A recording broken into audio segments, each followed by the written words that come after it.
So, welcome to hear about Krishna again, and today we're gonna discuss how Supreme Lord is all cognizant.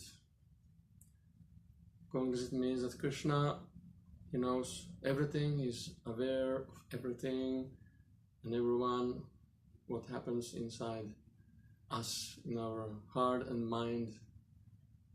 He knows our desires, and he says in Bhagavad Gita that he knows everything that has happened in the past, whatever happens now, and also knows the future.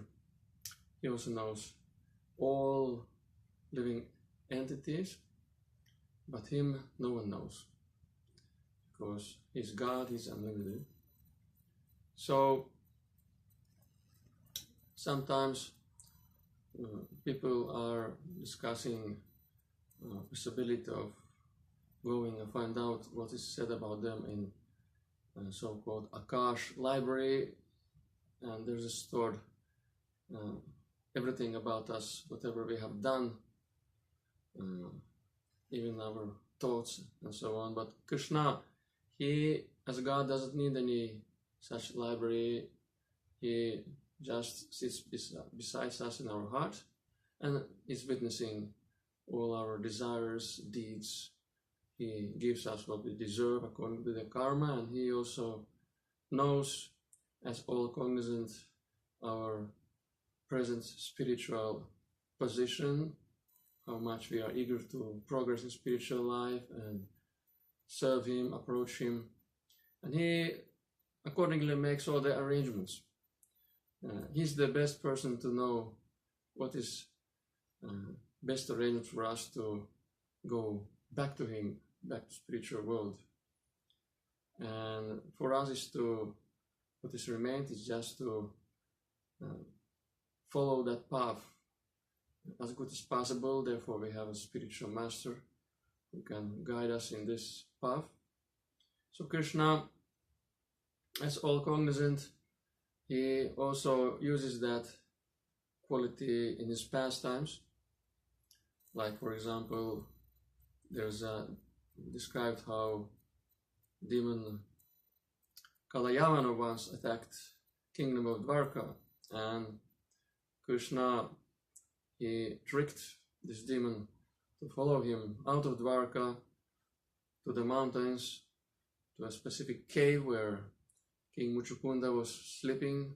This king had a benediction from demigods that he can just take rest and sleep, and if anyone wakes up him, he had the benediction to be able to burn that person simply by glancing at him. So Krishna knew that, and he knew what cave that is, so he led Muchukunda to follow that particular cave, hide himself behind the corner, and when the demon came, he saw just King Muchukunda lying and sleeping. He thought it is Krishna, so he decided now he found Krishna, who is taking rest after running, and he decided to kick him.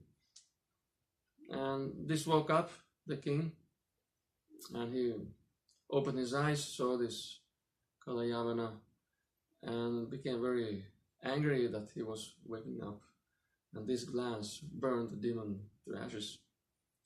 So this was one example how Krishna using his quality of being all cognizant in his pastimes. He also knew in a Mahabharata war that Duryodhana possessed 5 arrows to kill the Pandavas. So he explained to Arjuna what to do, how to get these arrows away from Duryodhana. Or still another example, when Krishna killed demon Bhamashura and released all the 16,000 princesses from demon's custody. So he knew that in the heart all these princes wanted to marry him, but they didn't have to one by one come and express some desire or prayer to be married to him.